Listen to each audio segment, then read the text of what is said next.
and welcome to Market Domination, sponsored by Tasty Trade. I'm Julie Hyman. That is Josh Lipton, live from our New York City headquarters. We're giving you the ultimate investing playbook to help tune out the noise and make the right moves for your money. And here's your headline blitz, getting you up to speed 1 hour before the closing bell rings on Wall Street.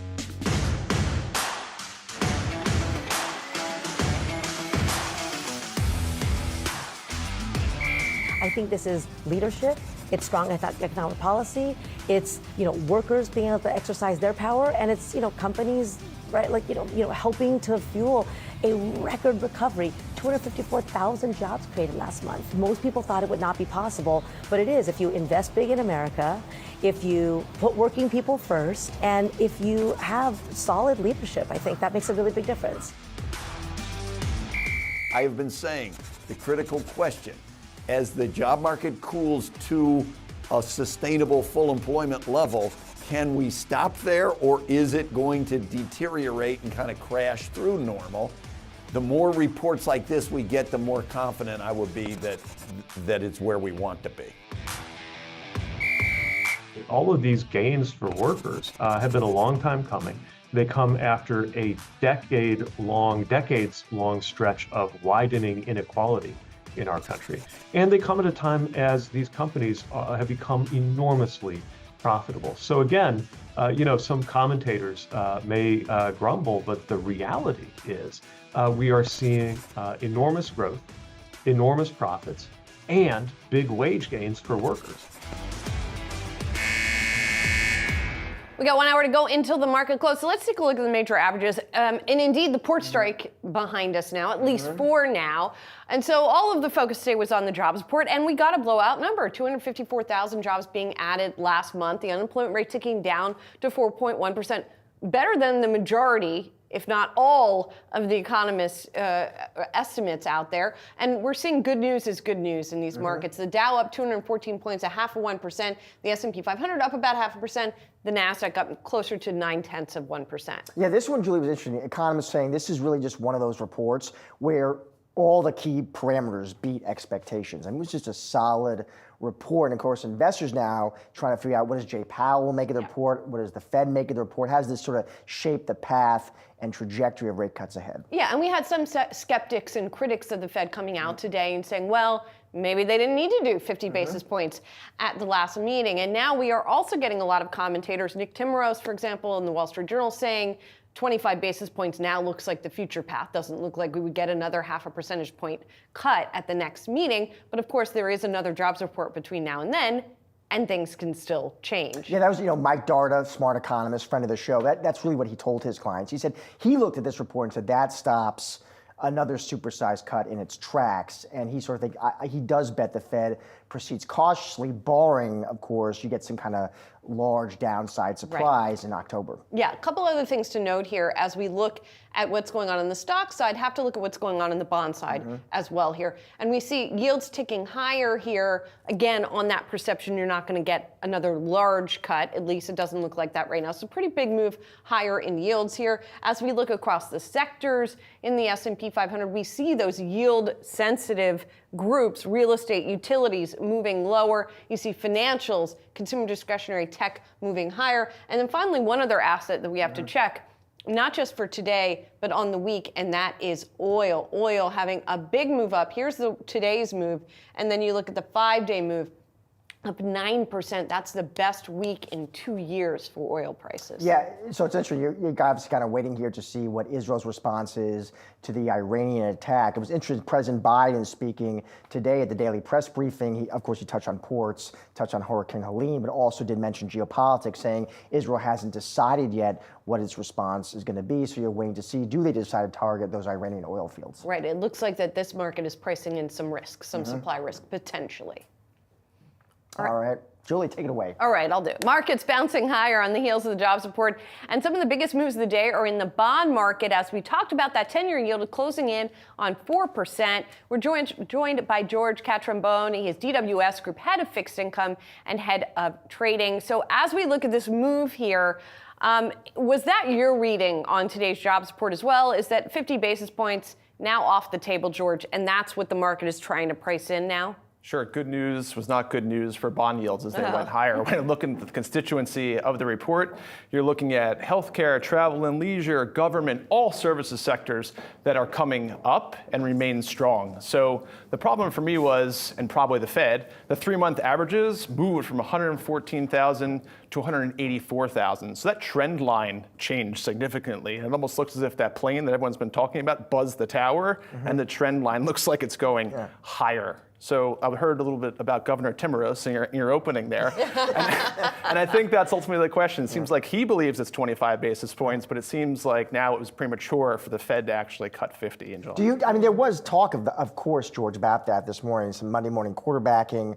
I give some economists a pass because some of the guys I was listening to, they said they wanted 25. So I think they were on record saying that. But did you look at that and said, you know what, the Fed may have made a policy error. They didn't need to do a supersized cut.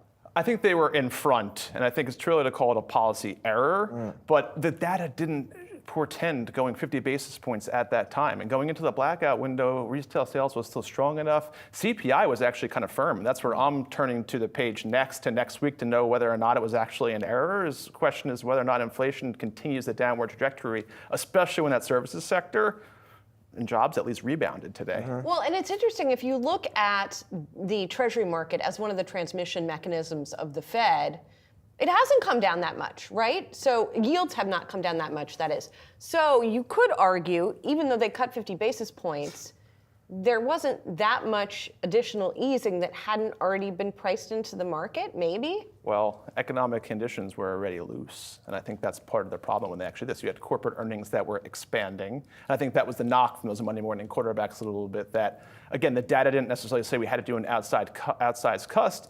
I think it was based very much on that July data that came out and surprised everyone. Maybe it was the jobs report, maybe it was the yen carry unwind, or maybe it was geopolitical. But you saw a race to treasuries, and ever since then, the positioning has been really crowded around front end now. And if you look at it since August, front end yields have moved quite a bit. So is the base case then for you, George, you look at this report and think, okay, 50's off the table. They proceed cautiously unless we get some surprise in October. Correct. It's still data dependent. I think Mickey Bowman is out there smiling this morning. I don't know if we're at first ascent in 20 years. So we may see more tack on at this meeting. But I do think at the moment, it's safe to say 25. That gets us to 1% for this year. And then a reassessment for next year. And this is a market that was set up for disappointment. And I think that's going to be the question as to where that neutral rate actually is and where we're headed. Well, I guess I'm still trying to understand what was the risk in doing 50? Sure. What was that risk? What's the problem with them having done 50 now? It wasn't warranted with the economic conditions, and ultimately there's a potential for a reacceleration of inflation. And Does it look like that's what's happening? We'll have to see next week, but there is a tacit admission, in at least our opinion, that the steepening that you see right now in the yield curve was that they were okay with inflation hanging around 2.5%. And I think if you really wanted to slay the inflation beast, you could have been a bit more measured and going 25. I think that's what you're How did George, do you think the market reacts if they don't get the number of cuts they're expecting, but they don't get it because the economy's solid? Yeah. Initially painfully, at least on the front end, and I think ultimately your trough or your neutral moves higher. So I do think eventually the curve does re-steepen in a more meaningful way. I think we're very flat right now, but in the short term you will see some pain and potentially even bond yields come out a little bit based on the interest rate move. And I would turn buyer on that, by the way. And looking a little bit at the credit market too, you're not seeing a lot of signs of stress there, it sounds like.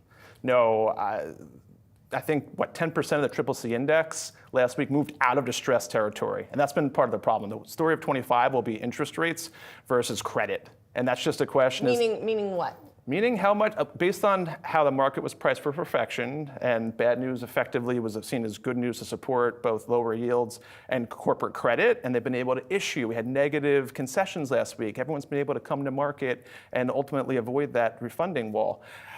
Based on how tight historical spreads are, there is room for widening. Interest rates will be part of that story. And ultimately, we'll see what earnings say next week as well. Bank earnings are out. Look at Ally Financial. They were the ones for pointing out consumer credit being a problem. What would you be expecting to hear from those big banks, George?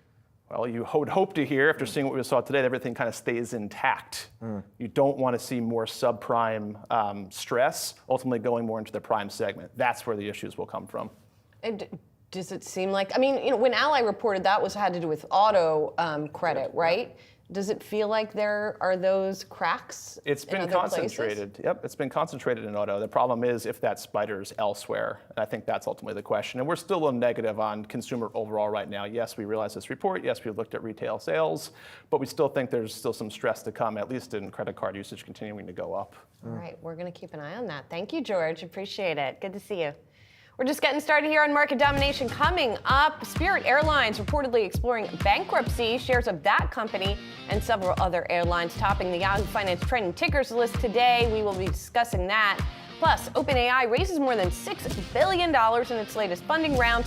We're going to talk to backer Cathie Wood. She was part of that round, and she's joining us today at 4:40 p.m. Eastern.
Now time for some of today's top trending tickers. You can scan the QR code below to check out the best and worst performing stocks of the session on Yahoo Finance's trending tickers page.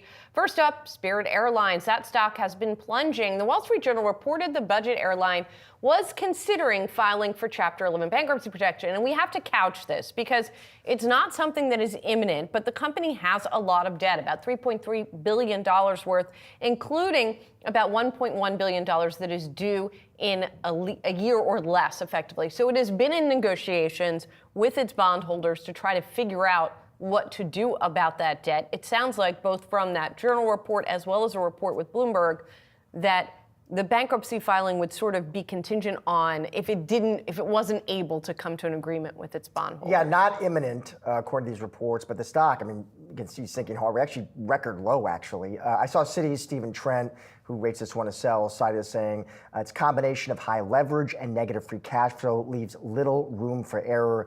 And remember, of course, Judge earlier this year blocked its proposed sale to rival JetBlue. That was on antitrust grounds, but not imminent per these reports, but investors reacting. Yeah, and reacting, by the way, not only with Spirit, but reacting really across the airline space. Many of the other airlines getting a lift, perhaps on the idea that they could snap up planes or parts of Spirit Airlines if something like this happened. Maybe there would be pricing power in the part of other airlines. Yeah. I mean, in addition to us, by the way, one of the people who is watching this situation is Transportation Secretary Pete Buttigieg, who our executive editor Brian Stasi spoke to earlier today. Here's what he said about that potential filing. Well, I'm always concerned about competition in the airline sector because this is a sector that used to have dozens of players, and they were consolidated, especially over the last 15 years, to where we're really at a big four, and then some low-cost competition. So any one company, of course, has its own issues as a business. But when I think about the industry, the sector and the industry structure, it's certainly a concern. One more note on United, by the way, too, Julie. I saw the Journal reporting that the FAA completed its review of United without finding any significant safety issues. So, which means the carrier is free to add aircraft and services. And yeah, I just mentioned it because of the pop we saw in that name today. Yeah. Moving up, next up, let's talk Zim Integrated Shipping Services. That stock is moving lower today after U.S. dock workers agreed to return to work with a beefed up contract offer, nixing the possibility of higher freight rates. For now, anyway, investors had expected the strike to increase demand for space on container ships and raise freight rates, boosting the ship operators' earnings. So big picture, listen, the port strike is over, and investors in the street are kind of just trying to think through the implications, which names benefit, which names don't. I saw JP Morgan analysts cited telling clients they expect pressure on truckload rate-sensitive stocks. They highlighted some names. JB Hunt was one, as well as C.H. Robinson and Expeditors International of Washington. Now, the air freight opportunity has been eliminated here, they say. Yeah, JP Morgan saying that they had said that they would fade any strength in transport stocks associated with hope of a disruption-driven rate spike. They said that because they didn't think the strike would last very long, which seemed to be, something that we had talked to various guests about, that they thought that this would be pretty short-lived.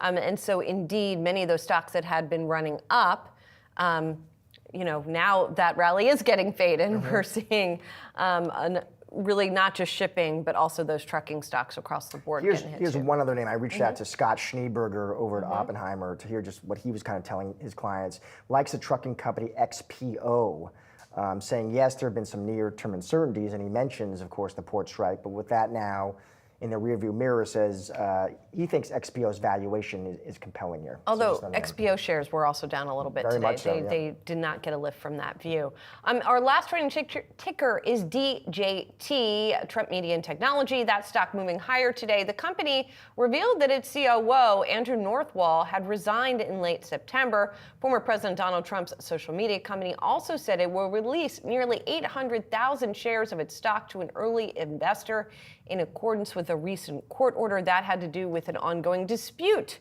with that investor. And so effectively the company lost in court and they had to release these shares. As we frequently remind you, more shares equals lower prices typically because you get dilution for existing holders. Yeah, the departure of the COO is interesting. Resigned effective September 28th. We know this per SEC filing. Doesn't look like Trump Media is commenting, but does look like he did on Truth Social, saying, as I step back, I look forward to focusing more on my family and returning to my entrepreneurial journey. Of course, we know investors don't trade this one on fundamentals. It's more like a proxy of Trump's chances. Right. And speaking of that proxy, perhaps, and a proxy for Trump for that matter, Elon Musk has said he is going to be at a Trump political rally this weekend in Butler, Pennsylvania, which was also the site of that attempted assassination attempt on the former president. And so maybe some of the decline in DJT would be mitigated by the hopes for what Musk could do for the campaign. Yeah, maybe some of that. Although, reminds you, this stock has been clobbered, right? It's down about 70% since March. Yes, indeed. Well, the U.S. economy added 254,000 jobs in September, far exceeding the expectations of 150,000 and most economists' estimates for that matter. Unemployment also unexpectedly ticking lower, all of this reflecting a stronger picture of the jobs market than Wall Street expected. But the data not coming as too much of a surprise for our next guest, Jefferies senior U.S. economist Thomas Simons, who had some of the most bullish estimates on the street. It's good to see you, Thomas. Likewise, good to be here. Taking a little victory lap for what it's worth on these numbers. As an economist, you don't often get too many chances to do that, so I'm going to milk this one for as much as I can. So what did you see coming up to this report that you think other folks weren't seeing? So it's pretty in the weeds, unfortunately. This is true geekery level of getting down into the details, but essentially, the seasonal adjustment is very significant in September, right? Mm-hmm. Teachers go home for the summer, they all get hired back for the fall. There was some anecdotal reports out there that maybe these budgets on state and local governments are being cut, so maybe they're letting go of support staff and aides and ancillary employees. But the fact of the matter is you still have close to 1 million people coming back to work from being off. So the seasonals are anticipating all these people coming back. That tries to kind of push the number down.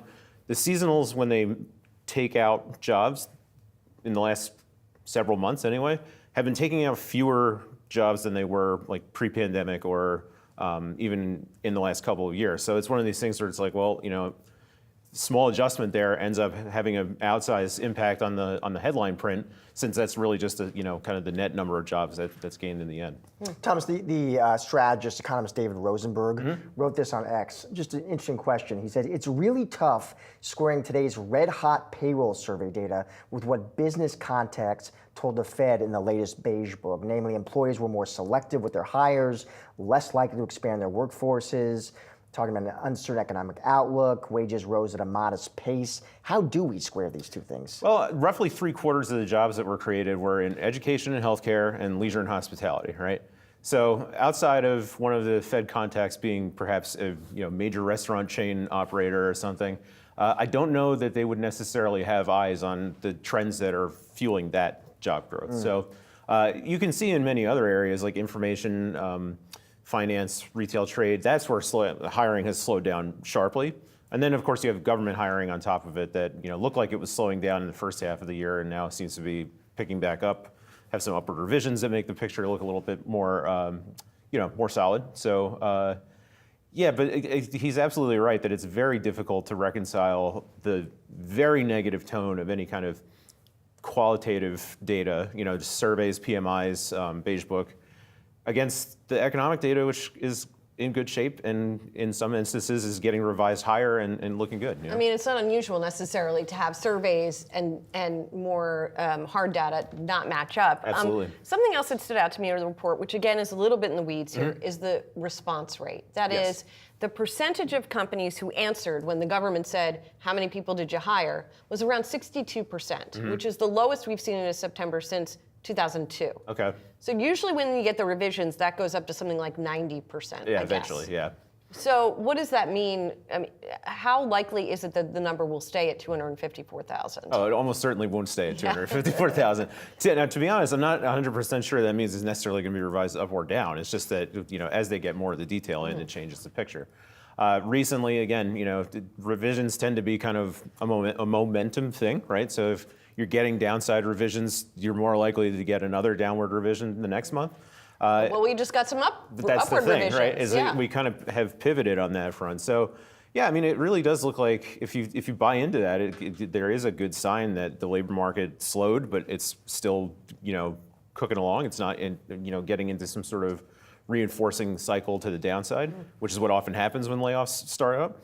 But layoffs aren't really a thing right now. I mean, I don't want to say that so dismissively, but the quantity of layoffs is still relatively low. The hiring rate has slowed down, sure, but then that leaves you with a decent net job gain. So to the point of the revisions, the response rate, that's pretty low, obviously, but it's been trending lower for quite a long time now. And I don't know that there's necessarily been a strong correlation between where the survey response rate is versus whether or not that means you get up and down revisions. So yeah, I mean, it's quite low. It may be indicative of some sort of disruptions from weather or whatnot, because that oftentimes is why you'd have a business not respond. Right. But yeah, I was more worried about that for October than for September. Right. So. Yes. On October, I did see some economists saying, look out for a much weaker print. And among the reasons, they said Boeing, they said Hurricane Helene. Is that what you're looking for? Yes. I think it's a little bit dangerous to go too hard into the weakness story. Hurricane Helene obviously looks like the damage is quite extensive and still ongoing. But a lot of relatively rural populations hit by this. So it's not like when you had, for instance, Hurricane Beryl in Houston, where it was I think the fifth largest metropolitan area in the country, something like that.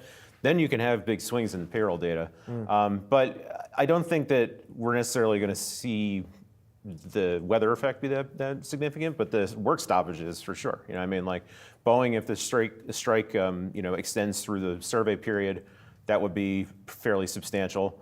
Doesn't look like we're going to lose the dock workers, but I mean, they've been now off the lines for close to a week, and everybody's expectations for this seems to be that for every day they're off, that's another week of backlogs and bottlenecks. So that could result in some slack elsewhere. People waiting for shipments and stuff like that. But given to your discussion earlier that this is now resolved and wasn't that long, that impact is probably pretty small. I want to ask about the Fed before we let you go. Is there a possibility that you could get the Fed pausing or not cutting at all in November? I don't think so in November. I feel like they've, obviously Powell always says that there's no prejudgment on moves or whatever, but the way that they've signaled things, it would be very inconsistent for them to pull back this quickly after having just gone 50 basis points. So it really would I think it would be a bad look, right? It would be a credibility negative event. Where I do think there's possibility it may pause is actually December, right? Because we'll be through the election, all that stuff. We could see continued strong data. And by then, they would have had enough accumulated strong data to show that there was a big acceleration in activity from the summer to the Q3 and Q4. And that might lead them to be a little bit slower on the rate cut cycle. Thomas, always great to have you on the show. Thanks for joining us. Thank you. Appreciate it. And coming up, we're going to hear from a former Fed governor about how the September jobs print influences the central bank's path ahead.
This is a very good number, and we got revisions on some of the previous months.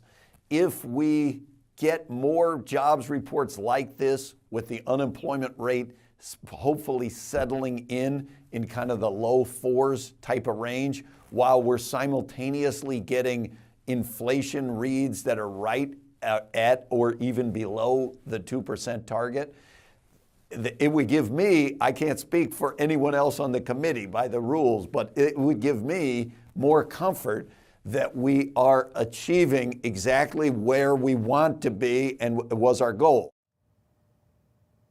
That was Federal Reserve Bank of Chicago President Austin Goolsbee speaking with our very own Jennifer Schonberger earlier today. Goolsbee praising this month's jobs report while also reiterating no one should get too high or too low from 1 month's numbers. And joining us now to help us understand what the Fed is thinking and what it could do next, Randy Krosner, University of Chicago professor of economics and former Federal Reserve Governor. Randy, it is great to have you on the show as always. Stronger than expected jobs report, Randy. Was it stronger than you expected? Yes, I think it was stronger than pretty much anyone expected. It was above the, I think, the highest estimates that the Wall Street economists had. And you, in addition to being a strong report, you also had upward revisions. So strong on every dimension. Randy, it's Julie here. You have, of course, the coterie of Fed doubters come out after this report came out and said, why did they do 50 basis points? They shouldn't have done it. It was a mistake. You know, how are you thinking about that? And how does the Fed sort of think about it when new data comes out like this? So it's always, when new data come out, it's always say, oh, somebody made a mistake in the past. Seems a little unfair to do that. They didn't know. It was reasonable that they should start the cutting cycle. Basically, every other central bank around the world has started the cutting cycle. The Fed has actually started a little bit later, but they started a little bit more boldly. But they have the option, if the data continue to be strong, they're going to get one more employment report right at the beginning of November, just before they meet and just before the election. And if the numbers are still kind of screaming like this, they may decide not to cut at all. So you think a potential pause is even on the table, Randy? I think that's not likely. I think the most likely scenario is that, so Austin, who's a good friend and former colleague from University of Chicago, I think put it well. If the inflation rate keeps moving down and the job market stays reasonably strong, then they can kind of be on the path that they've been on with some smaller cuts.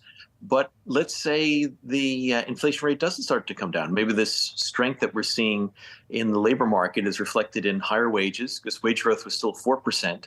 You know, their goal is to get inflation down to 2%. Now, if you have really strong productivity growth, then you can have 4% wage growth and still get 2% consumer price growth.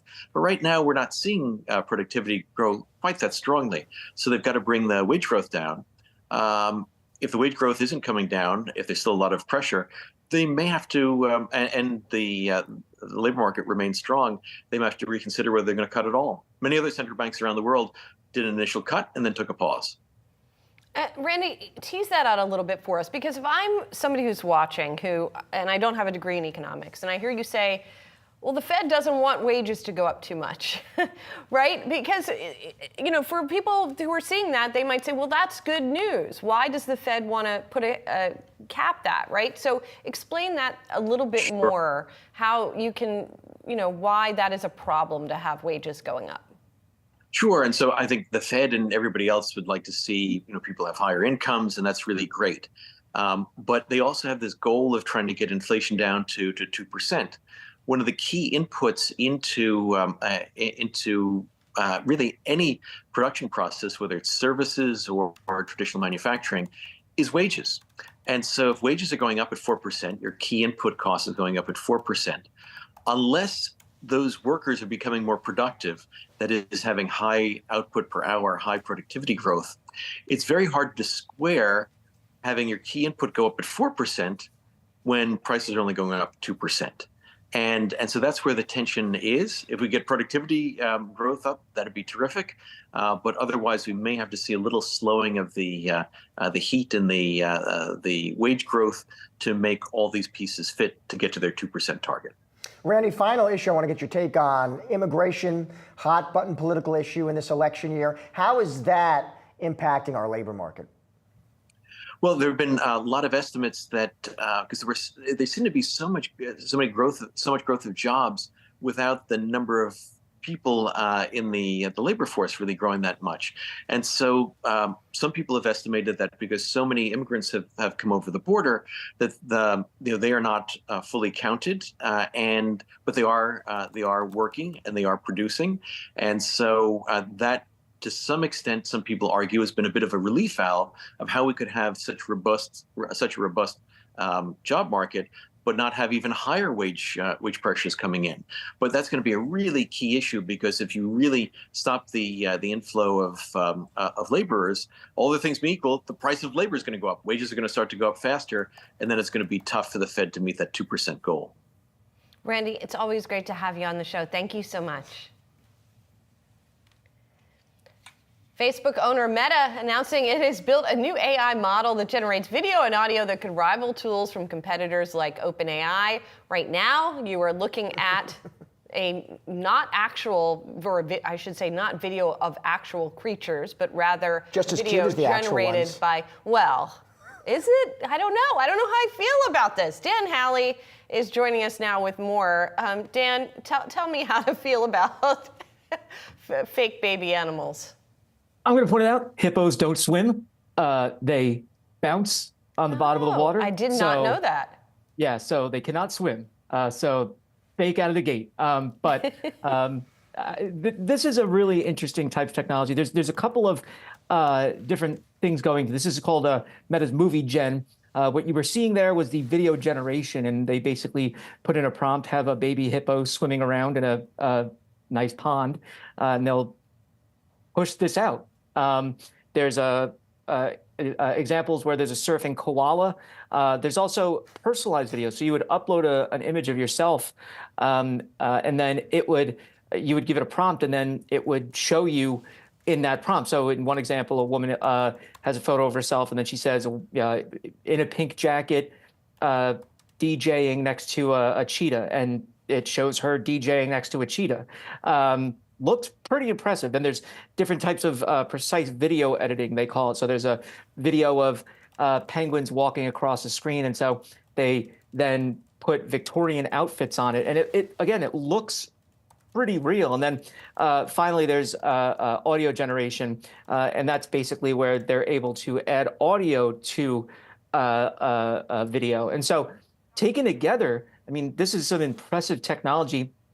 It makes some of the stuff that we saw months ago, a year ago, look really tame. I mean, there's one example where a woman's holding a cup of coffee, and the big deal is that she has all the right number of fingers that a person would normally have on the cup, and it moves the right way. That's been an issue for a lot of these programs where they make people with two hands overlaying on top of each other, or they don't get the fine details right. But in all of these, it looks pretty good. OpenAI had released Sora previously, and it looked good, but there were clear issues where certain things didn't line up. And I'm sure if you dig deeper into these examples, there's going to be some giveaways. Key that hippos don't swim. But it really is impressive how quickly this is advancing. I mean, in just a matter of months or even a year. Dan Halley, thank you, sir. Appreciate it. OpenAI, the company behind ChatGPT, just announcing a $6.6 billion private funding round, the biggest in Silicon Valley history, giving the company an eye-popping valuation, $157 billion, similar to public companies like Goldman Sachs and Pfizer. By 2029, OpenAI is projecting $100 billion in sales. How it plans to do that, however, remains a mystery. Joining us now is Gil Luria, Managing Director, Senior Software Analyst at D.A. Davidson. Gil, maybe start there. Listen, it is impressive, this company's growth, right? I mean, you went to zero to reportedly about $4 billion, but $100 billion, Gil? Well, that's really out there, isn't it? So again, 0 to 4 billion, super impressive, unprecedented. this company has accomplished amazing things, continues to accomplish amazing things. The goal for next year of 11 billion, that's doable. A lot of things have to happen right. To say $100 billion by 2029, that's fantastical. That assumes and extrapolates a lot of things that I'm not sure we should take seriously quite yet. But again, great accomplishments so far. They'll be a lot bigger next year. And they're still leading the way in terms of artificial intelligence and some of the tools around it. Gail, it's Julie here. I'm trying to understand the differences that will emerge between the large language model builders, like an OpenAI, like an Anthropic, like an XAI, and how they're going to differentiate themselves when it comes to selling their products. Well, first of all, they're all in a race to AGI. The reason the ungodly amounts of money and capital have been invested in these companies is that they believe that if they can reach AGI, those tools will be so valuable that nobody wants to get there second. So Microsoft, Google, Amazon, OpenAI themselves, Elon Musk with X, they don't want to be second. So that's why they're investing so much together. That's first and foremost their goal. Now, along the way, they're going to solve a lot of problems on the way there. For instance, solving really complex math problems, PhD level reasoning. That's what OpenAI's 4.0 model does. They're going to accomplish those kinds of things. Those enterprise tools are going to be built around that. And a lot of consumer tools are going to be built around that, like making cute videos for your Instagram feed. A lot of tools are going to be built, some of them by these companies. Again, OpenAI is taking time to make code development tools, video creation tools, image generation tools. But the real race is still that race to AGI. Let me ask you, Gil, about the business model here. It's super interesting. I mean, reportedly, they're on track, Gil, to lose around $5 billion this year, right? And the question of what that path to profitability could look like, there was a good piece in Axios kind of just diving into that and the costs here about just training new big Gen AI models and the high bills for computing power, data use and energy, hiring top-notch talent. I mean, does the path to profitability, can you see it, Gil? Or no, could there be problems with the model? So the products they're already monetizing, right? So the consumer subscription business and the enterprise API business, those are good businesses. They probably have positive gross margins on that revenue. So on that $4 billion of revenue, they probably have a positive gross margin. Those losses are mostly a result of the very high costs of training the models. And right now, those costs are going to go up almost an order of magnitude every time. That's why they need all these capitals. But that's not going to go on forever. At some point, either they get to AGI and solve all the problems, or they don't, in which case they don't need to continue to throw billions or tens of billions of dollars at training. They'll use what they have, they'll develop products around that, and they'll monetize those products at a positive gross margin, which will eventually make them profitable.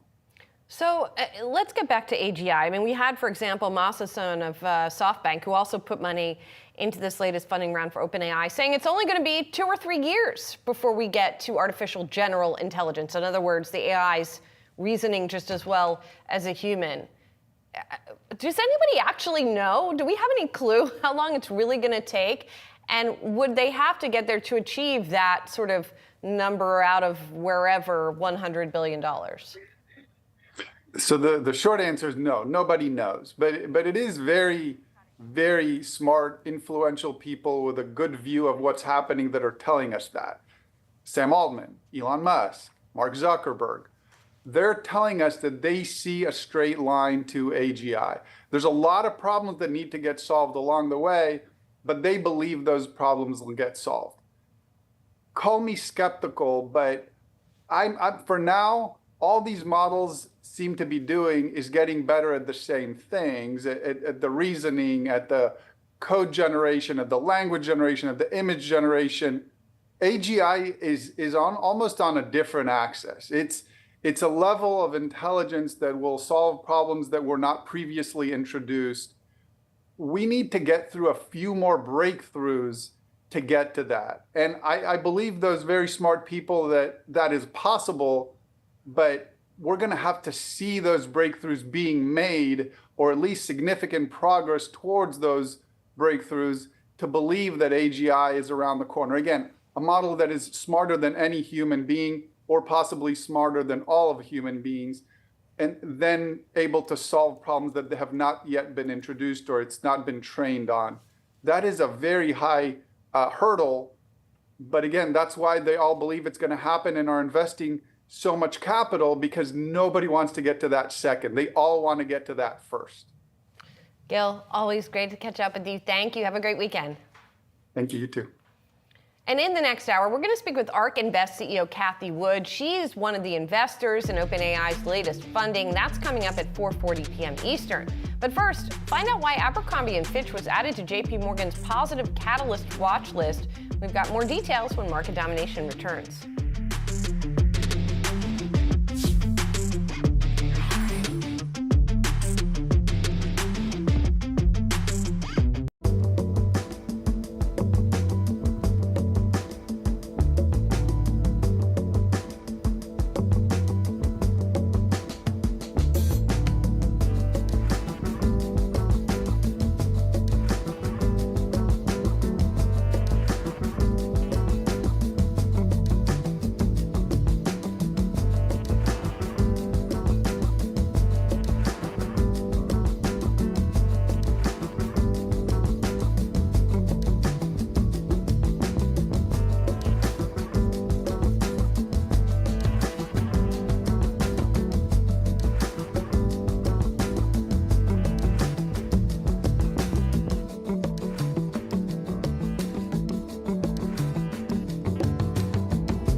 All right, now let's get to our call of the day, sponsored by Tasty Trade. JP Morgan raising its price target on Abercrombie & Fitch to 195, adding the company to its positive catalyst watch list. The note highlighting brand momentum and favorable promotional activity. So JP Morgan adds this one to their positive catalyst watch list here. It says the retailer is seeing accelerated brand momentum. This is per their proprietary tracker saying they see more favorable promotional activity. Analysts saying what they're seeing points to a Q3 beat, Julie, and Q4 raise opportunity. Well, and guess what? It is not just in the namesake Abercrombie & Fitch. They're pointing to Hollister in particular as an area of strength. The company saying the Hollister brand, JP Morgan then is saying the Hollister brand inflection is only in the middle innings, with men's and tops representing two opportunities for further upside. This is all from Matt Boss, by the way, over at JP Morgan. He's a pretty closely watched retail analyst. So that's one of the reasons that he's seeing some recovery here. But overall, I mean, Fran Horowitz at A&F has gotten really high marks in bringing the company back, and he seems to agree, saying the company has successfully expanded its customer reach to an 18 to 40-year-old customer demographic, and they've been good at bringing in new customers. And worth noting, this stock has already ripped this year. It's up about 65%, but JP Morgan sees more upside from there. More to go. All right, the China stimulus causing Chinese stocks to surge leading up to this week's Golden Week holiday. It's the second largest weekly inflow ever to China equity funds. But does the rally have more room to run, or is it already too late for investors? For more, we're bringing in Yan Wan. He is Chief Emerging Markets and China Strategist at Alpine Macro. And I guess we should start with what you think of what the Chinese government has announced and whether it is going to be effective in sort of juicing the economy. There's been some debate over that. What do you think? Sure. So I think if I were to summarize what has happened, I think mainly 3 points. Number one is they announced a kind of flurry of measures over the past couple of days. It's even difficult for us to keep pace with. So clearly that shows they are in a state of panic. They are, clearly feeling the pressure that the economy is in a very deep, very stressed level. So they want to try to push the economy accelerate. Number two is clearly, to me, I think the most important takeaway is they no longer see massive stimulus as a taboo, right? So if we think about it, in the past, basically, since the global financial crisis, they were saying that they would never repeat the massive stimulus programs that they did during the global financial crisis. So I think that's one of the reasons why they hesitated so much in the past couple of years, even though the economy was slowing down. So now, clearly, that kind of what I call ideological straitjacket has been taken off. So that would allow them to be more preemptive in driving the economy. And I think that the last point would be now clearly they made the policy statement, and then the market has responded. Then it's just for as an investor, we need to begin to monitor whether these kind of policy measures will have some kind of positive impact on the economy. And that's something that for as a strategist, I think we need to realize that whatever they announce is one thing, but also whether the economy is able to respond is quite another. So I believe the reflation trade has further to go, especially if they think they no longer believe in, they don't want to massively stimulate the economy. That means if the economy does not improve, they will have more measures to come. Yeah, some strategists on Yahoo Finance were saying they really can't call right now whether what's been announced, what's to come, is going to meaningfully impact the economy and the markets. But you heard them make an evaluation call. Their point was, regardless, these names have just been so beat up that they're now attractively valued. They've priced in a lot of bad news. Do you agree with that? Oh, absolutely. I think if you look at really globally speaking, the main asset classes, we have two extreme valuation outliers. One is China, the other one is the US, right? So, but if you look at DM excluding the US and EM excluding China, these two asset classes actually, their valuation, like for example, these two markets, they're trading at around 15 times forward earnings. China now is trading at around 10 times forward earnings. US is trading at 22 times forward earnings. So I think from that point of view, clearly there has been a massive amount of bad news priced in the Chinese stock market. I think back then people were, basically were pricing for a constant growth deterioration policy. Beijing would never do anything to support the economy. So I think that expectation now has been priced out. But I don't really see the re-rating is over because the valuation gap is still so huge. So if, let's say, if China is not able to achieve the valuation exceptionalism that the US stocks have, if China barely catches up to EM average level or to DM average level, then we have another 50% increase from here. And when you're looking at China, if you think there's more upside there, do you just buy the whole market, or are there areas that are going to be more and less attractive? Yeah, so I think at this moment, the benchmark, I think it's probably the best bet is just to buy the benchmarks, buy the domestic benchmark and also buy the MSCI EM China benchmark, because so my view is, the rising tide will lift all boats. Right, so the market across the board, the market's stock prices are very, very cheap. But if I have to bet, if I have to pick some sectors, I would say to buy the laggards. The sectors that have been really beaten down in the past couple of years. For example, consumer discretionaries, tech sector, even the property developers. They are trading at such depressed levels. I think they may benefit the most from this reflationary process. But other than that, I think just buy the benchmark. I think it's probably easier and safer bet. Yen, thank you so much for joining the show today. Appreciate your time.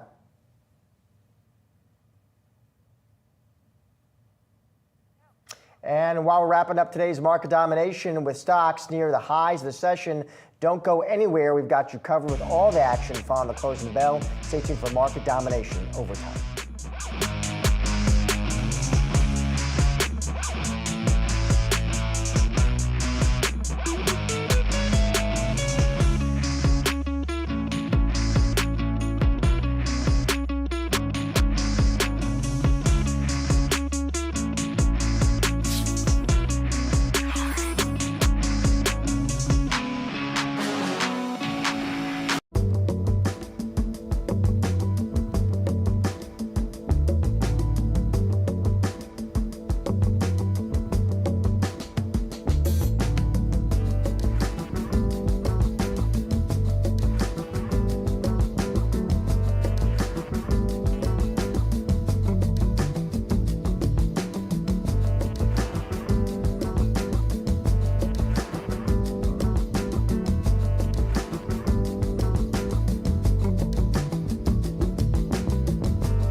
There's the closing bell on Wall Street for the day and for the week, and it's market domination overtime now. We're joined by Jared Blickery to get you up to speed on the action from today's session. Let's start with where the major averages ended the day, and it looks like near the highs here, at the highs in the case of the Dow, up about 341 points, about 0.8%. The S&P 500 up about 0.9%, and the Nasdaq also closing near the highs of the session, up about 1.2%. Of course, a lot of this in reaction to the news that we got this morning on the job market being stronger than most economists had anticipated, with the unemployment rate falling to 4.1% last month, wages ticking up, and 254,000 jobs being added during the month. So all of that equaling the gains that we've been seeing. Just want to point out, when we look at this late day strength, one stock in particular, if I can highlight it real quick, and that stock is, if I can equal weight it, I think we can probably find it here. Looking at Boeing, there's some reporting that the company will be entering another round of talks early next week with its striking workers. Those shares finishing the day higher by about 3%. So just one of the things that we've been monitoring. Financials strong on the day as well. Jared also has a closer look at today's sector action and the week's action as well, Jared. Yes, let's start with the week's action here. I think we're going to have 4 weeks of gains for the major indices. And let's check out, here's the Dow today. We just went over that. Here's over the 5 days, just barely climbed into the green by the end of the day, 9 basis points. That's good enough to continue the streak. S&P 500 up 22 basis points. That's just a little bit above zero, but good enough for a green. And then the Nasdaq also just eking it out. Russell 2000, on the other hand, that was mired in the red over the weekend, just a small loss for the small cap index. My big picture takeaway from jobs this morning, and I'm going to discuss this later with Josh in the show, is I'm not sure it's the risk on that we think it is. And I'm looking at the US dollar specifically. We got this huge spike. That's what happened today. Let me change this to a 2-year chart, and we're going to see. We just got this lift. Can't see it from there. Kind of small on this big chart here, but that is a significant rebound in the dollar from long-term support. And so the logical place, the logical conclusion is it's going to find a resting place way up there. If it does go way up there, that's going to be a problem for equities, and that's where I was kind of going. Let's take a look again at the sector action, but this time for the week. Financials leading today, couple in the red, but for the week, it was really about energy, and this relates to WTI crude. Interestingly, the charts of WTI and the dollar look very similar, even though at times, a lot of times, they're inversely correlated. So right now, oil is climbing, and so is the dollar, and that could be a problem. Staples, real estate, those were the 2 worst performers for the week. Then materials, consumer discretionary, and healthcare rounding out the bottom. And let's take a look at the leaderboard. It was another week of China domination. They're absolutely just killing it. K-Web is up 13% this week, and it's been up more in previous weeks. Small oil, that's what this PSCE is about. Aerospace and defense up 2%. Biggest loser to the downside, interestingly, is Korea. And then you got Bitcoin and unprofitable tech. Excuse me, that's ARK down here. Home builders also suffering. That could be an interest rate story. But all in all, it was kind of a mixed week. And I'll be fascinated to see what happens next week. I think we get CPI, should be a big one. Thank you, Jared. A surprisingly robust September jobs report dismissing the market's fears of a weakening labor market. According to our next guest, suggests the Fed is closer on its path to a soft landing. Ed Clissold, Ned Davis Research Chief U.S. Strategist. Ed, always great to see you. So let's start with that jobs report. Stronger than expected, Ed. I'm curious, if you saw that report, did you think, you know what, stay long this market? Indeed, the soft landing looks like our base case, risk on. Yeah, there's been so much consternation over, what's a data point to data point movement in the labor market with all the revisions, and what does that mean for the Fed? Sometimes we miss the big picture, which is the economy's doing pretty well. And I think today's labor market was confirmation of that. And when the Fed has been able to cut slowly, that is, cutting like every other meeting on average throughout the entire cycle, then the market has actually done better than when the Fed has cut quickly, because it cuts quickly because there's a problem. They're trying to avoid a recession. Usually by the time they're doing that, it's been too long, and the economy is going into recession anyway. So I think today's news combined with Powell's comments earlier in the week tell us that the Fed is on course to do what its objective is, which is to bring interest rates down slowly and kind of normalize the interest rate environment, and that would achieve a soft landing, and that's bullish for stocks. Is that a done deal at this point, Ed? Do you think the soft landing, we were there? Is it sort of that battle's been won? Well, it's never really won, is it, Julie? You always have to look for the next data point. But I think that the argument that the economy's really been weaker than what the data was showing because of revisions to the labor market data over the past year, maybe hiding something. We get the GDP revisions last week, and then the good data this week from the jobs market. I think it tells you that things like the yield curve that was pointing to recession for the last 2 years, the leading economic indicators on the Conference Board telling us recession's coming for 2 years. I think we can put that to rest. Going forward, I think if you want to look at, say, the next 6 months, odds of recession are pretty low. And that's important because the stock market peaks 3 months, maybe 6 months before the economy. So I think if you're worried about a recession, that's a later 2025 problem. And so from an equity perspective, you can go ahead and stay in the market and then keep an eye on the economy to see if we're going to have a recession later on. Ed, turning back to the stock market, I'm curious to get your take on valuation for the market. We spoke to CFRA's Sam Stovall this week, and I asked him that question. He said, you know what, he looks at it, it's a bit unnerving, he said. Ed, do you agree with that? Well, if you look at any sort of PE ratio for the S&P forward or trailing earnings, they're in the top 10% of PE ratios for the last 40 years. So obviously you'd like for there to be lower, so to be more of a margin of safety if there's a hiccup in the market. But they're not at the real extreme levels where valuations by themselves cause a problem. So what we've been telling NDR clients is watch the bond market, because unlike last decade when interest rates were so low, it didn't matter if rates went up a little bit because, well, stocks were still a better deal. Now that bond yields are higher, if rates back up too much, investors are going to make the decision. I'm going to switch from bonds from stocks to bonds. And so the decline in interest rates so far this year has been a big reason for the rally. Bond yields picked up today. Didn't seem to be a big problem for stocks, but if they move up quickly, you see that 10-year getting well above 4%, pushing 4.5%. Then I think the valuation question becomes much more of a front burner issue. Let's talk about earnings because we're about to get into earnings. I guess that will also clarify whether valuations are justified, obviously, when we start to get those numbers. So what are you going to be watching most closely here? Are you going to be focused on the forecast, and sort of what groups are you watching most closely? Yeah, let's break this down for a second. First of all, for the overall S&P 500, we expect earnings growth to keep accelerating quarter on quarter. So that's a good thing. Now, when we get into 2025, I think that acceleration is going to be harder to come by. Just the law of large numbers comes into place. We've had good earnings growth for a year or so. The comps get harder. But then let's drill down into the big drivers of earnings growth so far, which has been the Mag 7. And they really are going to be suffering from the more difficult comps. I think that's probably the number one thing to watch this quarter is whether or not the big boys can continue to post just fantastic earnings growth. And then let's look at guidance for next year. I think several of the Mag 7 may have still very good earnings growth, but a lot slower than it was this year. And that's when maybe you can get a leadership shift out of the Mag 7 into other areas of the market. So what we've seen over the past few months, a little bit of that rotation, I think is something that can continue into next year. Ed, let's talk geopolitics. As we're heading into the weekend here, we're waiting to see how Israel responds after that Iranian attack. What kind of questions are you getting from clients about that, Ed? Should investors be concerned about a potential energy shock?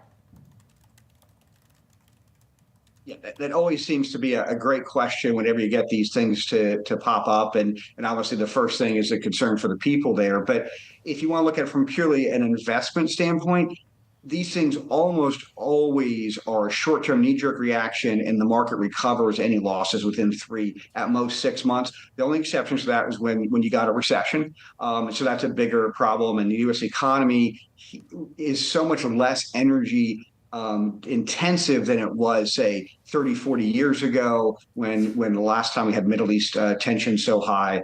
And then furthermore, the U.S. can produce such a high, almost virtually all of the energy needs come from the U.S. or even broader North America. So for our economy, it's probably not as big of an issue. Obviously, commodity prices are global, so you could see a move in oil prices, bullish for the energy sector. But in terms of a major derailing of the U.S. economy, probably unlikely.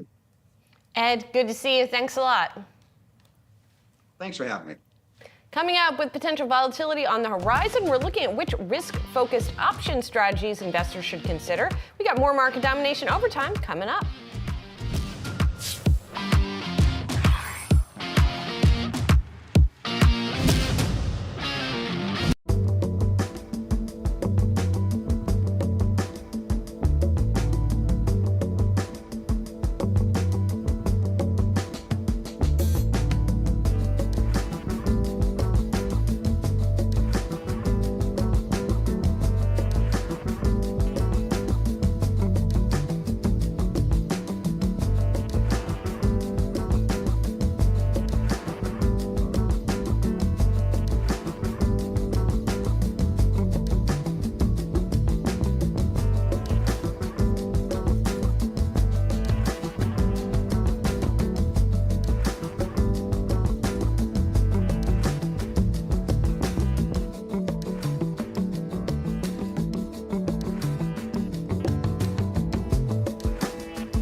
Hospitals across the country are facing disruptions in the availability of some sterile intravenous fluids. That's a reflection of the far-reaching consequences of Hurricane Helene and the resulting supply chain interruptions. Joining us now with more, Yahoo Finance's senior health reporter Anjali Kemlani. Really far-reaching consequences of that storm. Yes, and we know that IV solutions in particular have been an area of shortage generally in the country over time. We do know that Baxter International produces about 60% of the market share of IV solutions and did already have sort of mitigation plans in place. They did have move some of their product to higher grounds and other, knowing that that area could be flooded. So that's one thing that took place. They've also helped build a temporary bridge to help move product into hospitals. But we still do see some concern about the IV shortages in hospitals. A note from the company to hospitals asking for them to be a little bit more,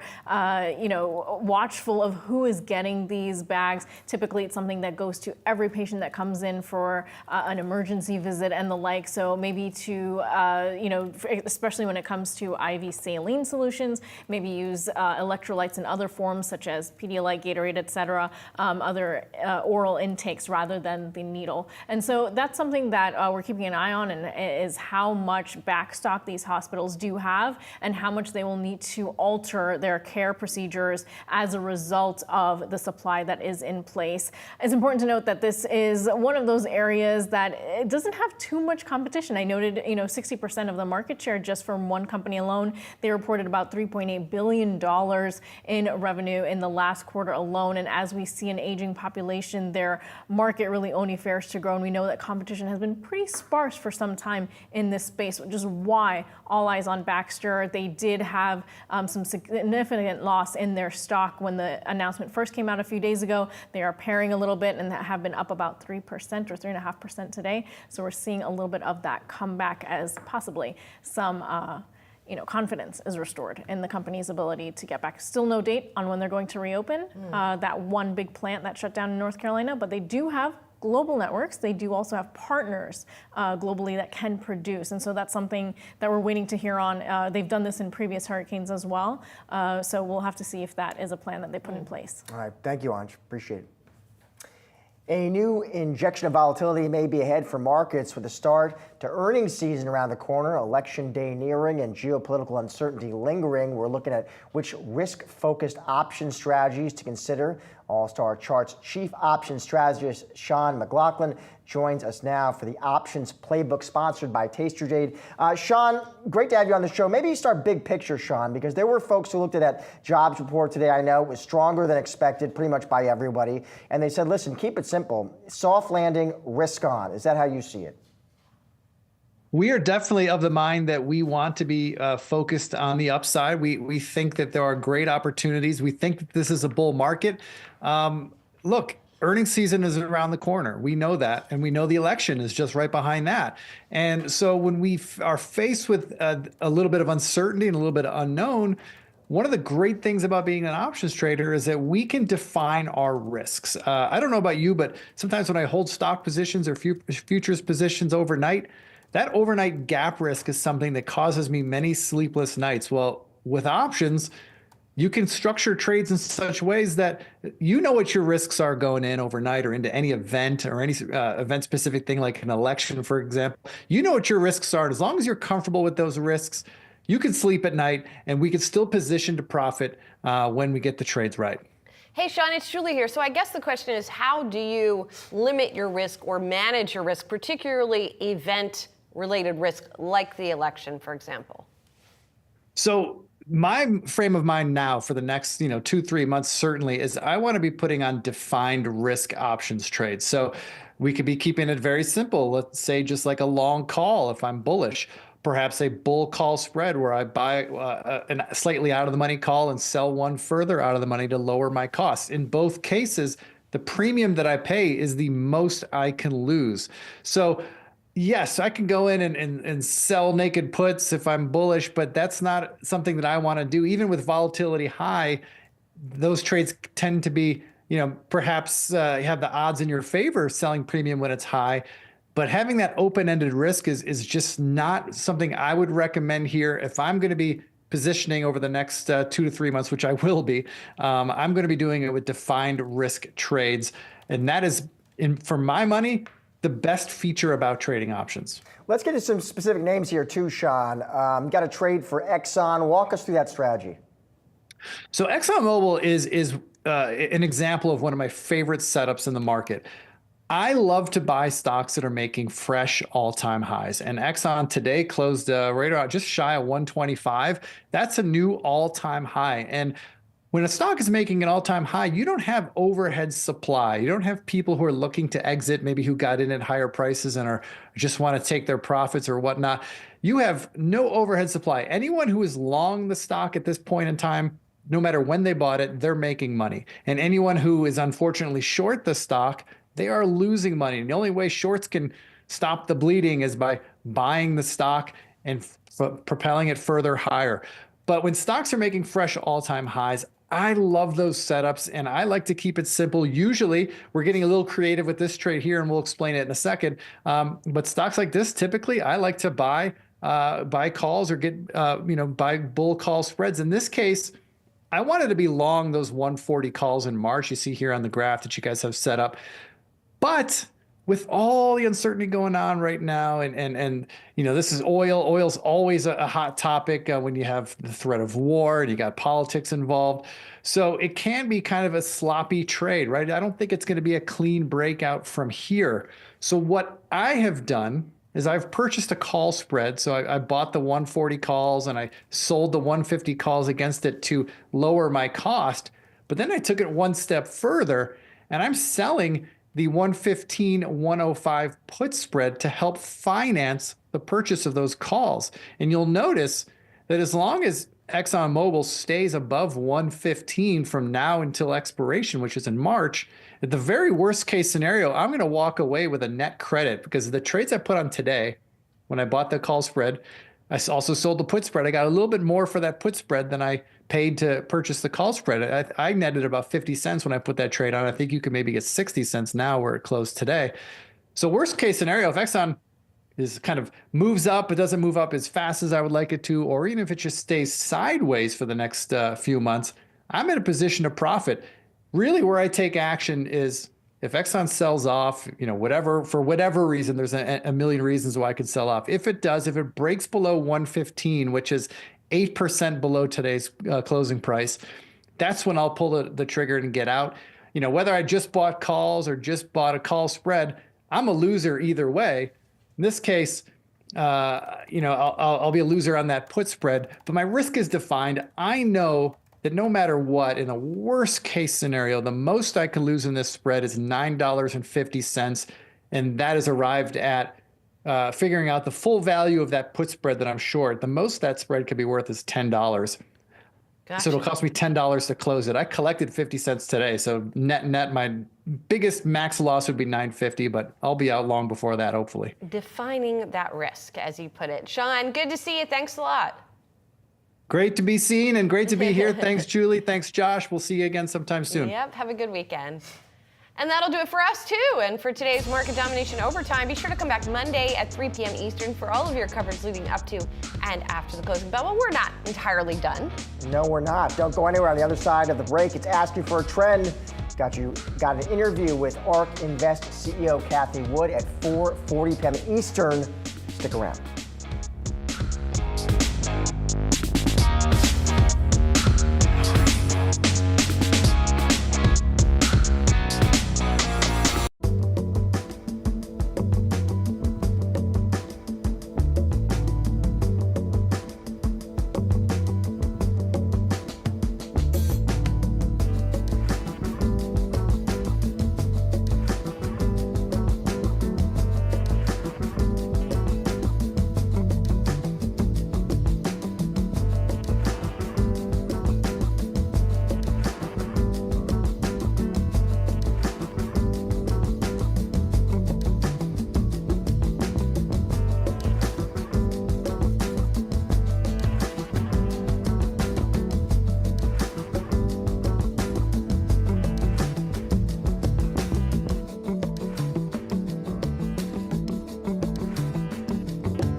Hello and welcome to Ask You for a Trend. I'm Josh Lipton, and for the next half hour, we're going to break down the trends of today that'll move stocks tomorrow. There's a lot to keep track of, so we're focusing on what you need to know to get ahead of the curve. Here are some of the trends we're going to be diving into. The Dow climbing to a new all-time high. Markets closing at the highs of the day. That's after the September jobs report came in much better than expected. We've got a closer look at the takeaways from the trading day. Plus, an interview you don't want to miss. ARK Invest CEO and CIO Cathie Wood joining us fresh off her latest investment in OpenAI. We're also going to get her expectations for Tesla's highly anticipated robo-taxi event next week.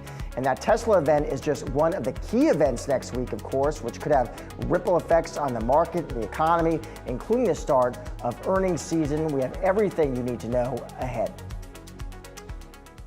OpenAI is considering transitioning from a nonprofit into a for-profit company, and its deep-pocketed benefactor Microsoft has a lot to gain if the ChatGPT developer gets the green light to act more like a startup. Joining us now with more is Yahoo Finance's own Alexis Keenan. Alexis. Hi, yeah. So I've been looking into trying to legally untangle what is a lot of entities that are intertwined for OpenAI. But basically what it wants to do is it wants to become a Delaware Public Benefit Corporation. And what that is, it's really just like a traditional corporation, but with some permission to do some public good, spend on public benefit. Now, what a for-profit entity would do for Microsoft, some of those things are really obvious, right? They get to tap this $157 billion valuation as a for-profit, but there are some other things too. As a primary investor, it can get into that, but also renegotiate some profit caps that are in its agreement right now. Profit is capped for Microsoft and other investors at 100 times investment, already pretty generous, right? And also it can renegotiate some other terms like the fact that it is excluded from the benefits of OpenAI's research and development beyond a point where it decides that it has reached general artificial intelligence. But really importantly, it can shed its legal responsibility to do that public good and act on its stated purpose, which in its case is this, and I'm going to read it. It says, to advance digital intelligence in a way that is most likely to benefit humanity, unconstrained by a need to generate financial return. But the switch, as I was mentioning at the top there, is not really legally straightforward. It's a really opaque entity as it is. It's got that nonprofit at the top owning a lot of entities. We don't even know how many on OpenAI's website. They name 4 subsidiaries. These are for-profit subsidiaries in which Microsoft invested. But then if you look at Elon Musk's lawsuit against OpenAI and Sam Altman and others, he goes after 21 subsidiaries. So there may be a lot more there than we actually know. So in theory, the company, the nonprofit, should end up really wealthy. Why? Because when you have a nonprofit owning all of these entities and all of these billions of dollars in promise, they have to be paid market value for those assets. So that's where the complexity comes in here, because you're going to have to pay this company what it's worth, and that's a big open question. That concept of fair market value of the assets, just walk us through that, Alexis. Yeah, so a big unknown. It's almost like I can't even walk you through it. Dan Howley yesterday was talking about on the air $5 billion and bleeding right now as the company is operating more like a startup, right? And it has a lot more money to spend. It has a lot more debt to take on. So it's really unknown what will happen once the fair market value is pushed into that nonprofit. That nonprofit still has to carry out its public purpose. And it can do that with a lot of funds, but there's going to be a lot of draining at some point, right? Sounds simple, but it gets complicated pretty quickly. Yeah, there's a lot more to see. All right, Alexis, thank you. Yeah. Appreciate it. U.S. stocks closing higher to end the week after the September jobs report surpasses Wall Street's expectations. Yahoo Finance's Jared Blickery joining us now with more on the trading day takeaways. Jared. Thank you, Josh. The big question on my mind and several investors is good news, good news? And if you're looking at stocks today, that was the case. And I'm just going to briefly recap. We did see stocks end higher on the day, barely climbing into positive territory for the week. Here's the Dow over 5 days. There you go, 0.09%. And I'm watching a few other things, but in general, I was looking at the commentary by B of A this morning, Michael Hartnett's team, and it actually came out before the report, but it outlined some different scenarios. scenarios. And one of them was basically, is this going to be good news or bad news? And that's what we're trying to ascertain. So with the rise in interest rates, we've seen the 30-year scream higher. The answer is, well, we might be setting ourselves up for some disappointment here, because if the Fed is now behind the 8 ball, in other words, they cut too much and now there's too much risk of inflation, we could see the economy shoot up to the upside. We're nowhere near there yet, but it's interesting how we've just kind of flipped from a hard landing risk to maybe a no landing risk. And I think we're just kind of on the knife's edge here trying to figure it out. Let me ask you, is there, as you try to figure it out, I might be jumping the gun here, but is there a metric, a data point, something I should be watching that's on your radar? No, that's perfect. What I'm looking at, this is from Michael Hartnett's team. This is payrolls, so that's the number of payrolls gained or lost each month. That's in purple. ISM manufacturing, so that's a manufacturing gauge. When it's below 50, that's in contraction. That's bad. If it's above 50, that's good. You can see it's below 50 right now. Now today, we added to the job total something like 250,000. So this shot up. So the question to myself is the ISM going to follow up, or is the jobs number going to eventually catch down to the ISM? What I'm watching as a leading indicator, and this is going to answer your question here, is the dollar and the 30-year. So let's take a look at the dollar first, and this is a 5-day look. I want to show it 3 months so we can see there was a big decline there. This is multi-year support, by the way, and it just launched higher. 5 straight days of big gains. That is concerning. Very strong dollar is not what you want to see when the Fed is lowering rates. 30-year bond, 30-year yield, I'm watching for this. Michael Hartnett over at B of A, his magic number is 4.5%. We're not there yet, but look at how big today was. So that's something I'm watching. All right, Jared Blickery, point number 2. All right, we're going to be watching black gold versus golden gold. This is an interesting pairs trade, and we might as well call this the B of A segment because I borrowed a lot from their report today, but it was actually quite good. It's a smart group. Weekly flows report. So black gold versus golden gold. I'm going to go back to my charts here and show you what's happened with WTI this year versus gold, and I'm going to use ETFs as a proxy. But you can see gold is way up here. It's up 28%. It is only behind crypto as the leading asset this year, and if you don't have crypto, it's the leading asset. U.S. oil fund, USO, that is up 14.5%, but that was close to break even only a couple weeks ago. And in fact, most of this move here was very recently. So the pairs trade was you take one of the best performing assets, one of the worst ones, and then you flip it. So you go long this guy, you short this guy. Might be a little bit late for US oil, but it just kind of shows you the thinking there. And what you're looking for is mean reversion. And oil, if let's say I'm an oil bull, yeah. Jared, do I now think of geopolitical risk as is it a tailwind? That's a great question. Geopolitical risk, we can see shocks in oil prices, but they don't last. You'll just see a quick spike up, and B of A did the math. They see oil peaking maybe 3 months after a shock. Gold peaks 6 months after, so there's a bit of timing here. But if you're waiting for the convergence and you have experience with these things, interesting pairs trade to look at. All right, final point, Jared. All right, China is emerging. There's questions we were talking about on the show. Is China an emerging market? Well, let me go to the thesis.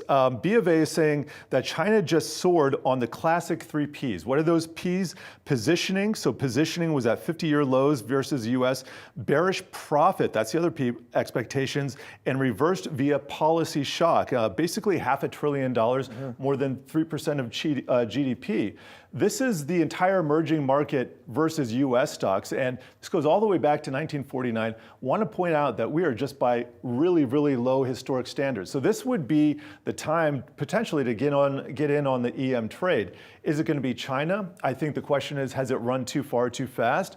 Maybe, but you kind of got to think that the Chinese government has a few more tricks in their bag. If they don't roll those out, I think we see some downside, big downside. Just to bring it back home, what's the effect in the US if China keeps ripping? Yes, we should see a lower dollar, and this gets back to the dollar. What are we seeing? We're seeing a higher dollar. So there's maybe a contrary thesis there, or some evidence against that thesis.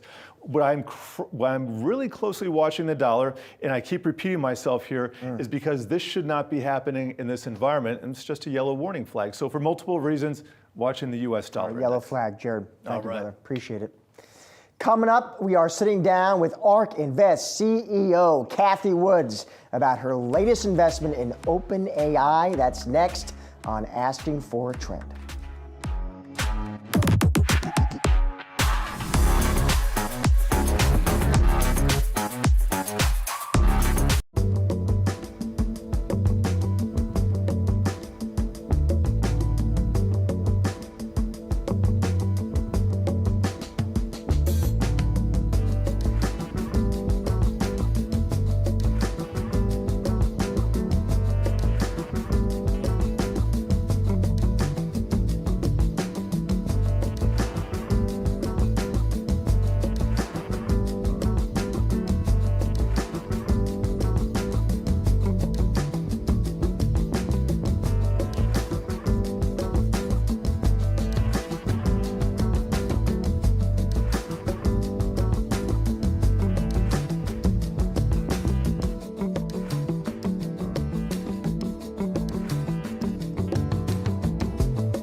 Are you ready to master the markets and, dare I say, become a better leader in the process? Well, Yahoo Finance has you covered with our new full suite of original podcast content. Whether you're a seasoned investor or you're just starting your financial journey, we offer invaluable market insights and strategies to help boost your portfolio, build your wealth, and make you a successful investor.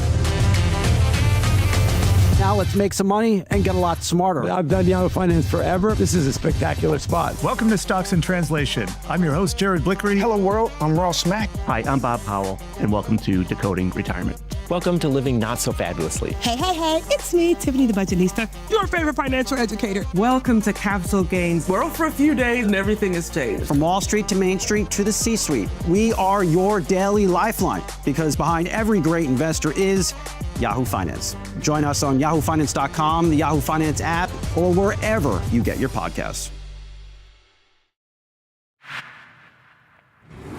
ARK Invest dives deeper into its AI investments. ARK committing roughly $250 million in OpenAI's latest funding round. OpenAI currently accounting for about 5% of the total assets in ARK Venture Fund. Here with more on this bet in the AI ecosystem, we have ARK Invest CEO and CIO Cathie Wood, along with Yahoo Finance's Julie Hyman. Cathie, it is always great to see you. I want to start, Cathie, maybe a higher level question. You know, you look at this space, a lot of, now well-known names, deep pockets, OpenAI, Elon Musk's XAI, Anthropic, Google. How, as an investor, Cathie, who's excited about this space, excited about this technology, how are you trying to just think through the competitive landscape at this point? Well, what's interesting is many people compare what's going on now to the early days of the railroads or electricity. And, there were hundreds of companies that evolved during those periods, and most of them went bankrupt, actually. We are getting such clarity here because there are very few players who have the wherewithal and, I would say, the strategic vision to really move this massive opportunity forward. And you named the 4 companies. Interestingly, Elon himself named those as the 4 companies. That's very interesting. And the other thing about railroads is, it was geography by geography. This is global all at once, and it's happening so rapidly. So I think there's actually great clarity. I think when it comes to Google, one of the questions is, how is this going to impact search? Are there going to be more competitors in that space? But in terms of, the momentum behind foundation models, these 4 companies, as well as I would importantly add Meta platforms with Llama 3, an open source foundation model. Those companies are stealing the march, we believe. Cathie, it's Julie here. It's great to see you. So, as you mentioned, these companies have the wherewithal. They have the wherewithal because of people like you, right, who are willing to give them, to fund that wherewithal for them to build these models. It costs an enormous amount of money to build them out. And as has been broadly reported, OpenAI in particular is spending an enormous amount and not yet bringing that much in the door to meet those costs. As an investor, when do you start to put pressure on the likes of an OpenAI? When do they need to actually turn a profit? Well, first of all, their revenues are tripling on a year-over-year basis, and if their forecast or guidance, reportedly, this is the number, is about $11 billion for next year and $26 billion or thereabouts the year afterwards, this company is going to grow quickly into profitability because we believe right now, or they're telling us, they have 250 million weekly average users, and they've got 11 million paying users. Now, many people think about paying as $20 or $30 per month, but as we're moving towards agentic AI. So agentic AI is very high value AI, meaning we are going to be able to say to our personal assistant, let's say a developer, develop me a marketing website for this company. And it will do it from beginning to end with just a little bit of human oversight. Compared to what we pay developers, we would not be surprised if OpenAI and others would be able to charge $1,000 to $2,000 per month once agentic AI becomes improved and becomes de rigueur, which we think is going to happen. How much of your confidence, Cathie, in OpenAI comes down to your confidence in Sam Altman? A lot of confidence. You depend on visionary leaders surrounded by great business people. I realize part of that question has to do perhaps with management turnover. And what we witness in companies that are growing very quickly from startup into scaling is you need a different kind of management team. So it doesn't surprise us. We always look at who they are bringing in and who they are retaining as talent. And we think one of Mira, the CTO who just left, I think she has built a very solid organization. And we love the fact that Sarah Fryer has come in as CFO. I've followed Sarah since her Goldman Sachs days through Salesforce and Block. And she's an incredible leader. So to attract her spoke volumes to us. Cathie, it seems like you're betting on all the horses, so to speak, when it comes to these AI companies, these companies that you're talking about. You have that investment in OpenAI, in XAI, Elon Musk's company, in Anthropic. There was some reporting that this latest funding round for OpenAI had some restrictions that asked investors to not invest in some of those other companies. Can you comment on that at all? Can you give us some insight? Yeah, it was interesting. The FT ran an article on that, and I put out on X, that was not true for us. We already owned Anthropic and XAI. So I ended it with fake news, ? They obviously hadn't done enough homework to understand that at least we already own the other two. Right. I mean, maybe there was something to new investors, perhaps. I don't know, but I am curious what that says. Even if it's not true, there seems to be, in some cases, competition between some of these companies that has risen to the level of personal, right? Or that there are clashing visions. When I think of Elon Musk no longer being in OpenAI and starting his own company because he wanted to go in a different direction here. As somebody who's invested in all of these companies, how do you think about the sort of clashing visions and in some cases clashing personalities at the top of these different organizations?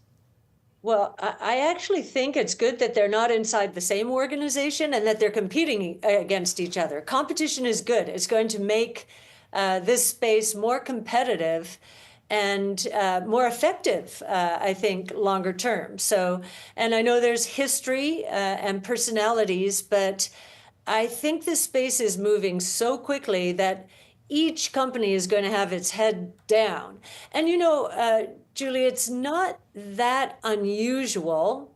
It didn't happen to us. I don't know what OpenAI said to others, but as we have started in the venture world, we started very recently. We're trying to democratize venture capital and give individuals with as little as $500 an opportunity to get into SpaceX and OpenAI, Epic, Anthropic, and so forth.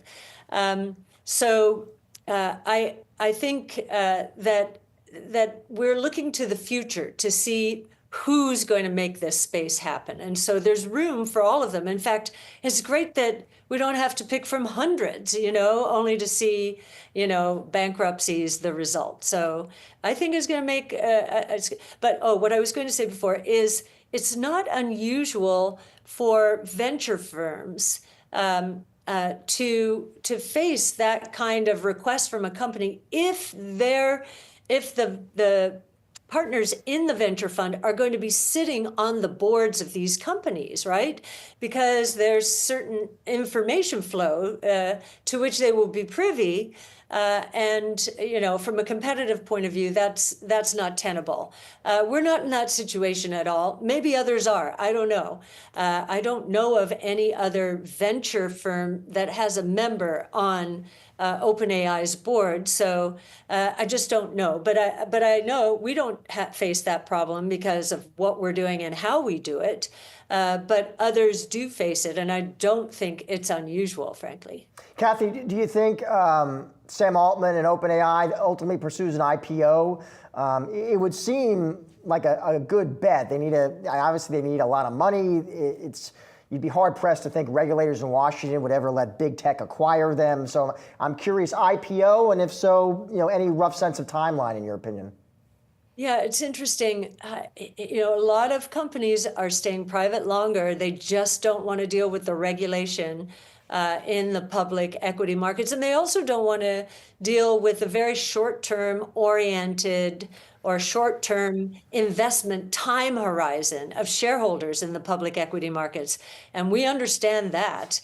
Many of our stocks have been hurt very badly as the traditional asset management world, went for the Mag 6. As I understand it, from Morningstar as of June, the average active large cap growth manager had 48% of its portfolio in the Mag 6.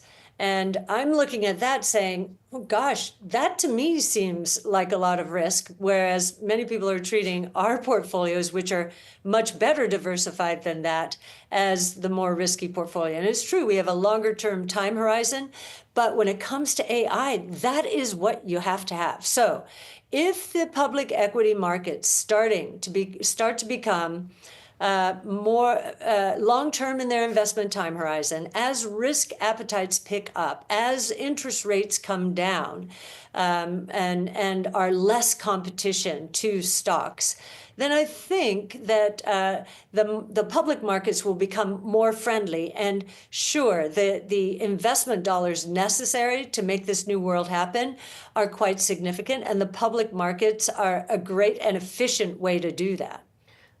You alluded to the fact that not all your funds have done very well this year, particularly the one we track most closely, the largest of them, the benchmark ARK Invest Innovation Fund. We've talked about this many times. You look at a 3 to 5 year time horizon here, and your biggest investment's in Tesla, which has had not a good year. So, Cathie, how are you thinking about all of that right now? I'll tell you, when it comes, Tesla is giving us great comfort, believe it or not, because we've done the research. I don't think a lot of analysts have done the kind of research on autonomous mobility that we have. We have a longer investment time horizon. That's why we've done the research. As we get to Robo Taxi Day, 10/10 next week, I think more and more people, analysts, are going to have to start modeling what this means.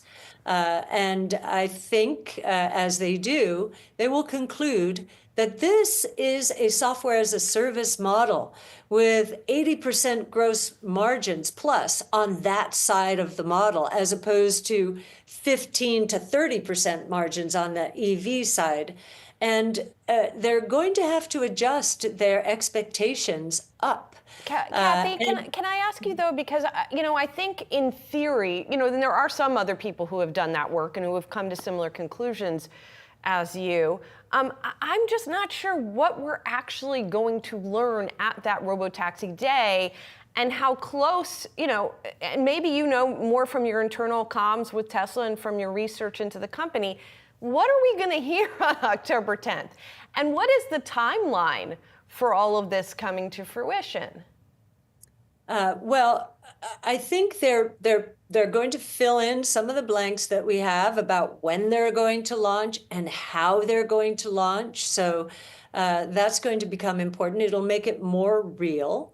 And I think that the reason analysts are probably going to take what Elon is saying more seriously this time, because remember, he's been predicting autonomous in the next 2 years for the last 5 years. And I'll say we expected it last year. So, but Waymo is now out there, and more people are trying it. This is not if, it is when for Tesla. And for Tesla, it's also how quickly will they roll out? How quickly will they go national or even global with their aspirations?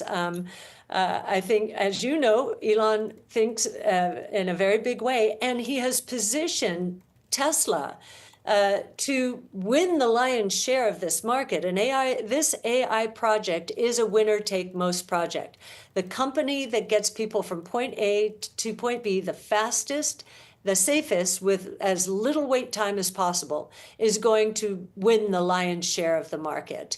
And I think when people see what Tesla's strategy is, and put that together with the fact that, wait a minute, Waymo's already doing this, so this must be possible. We don't have to worry about that anymore.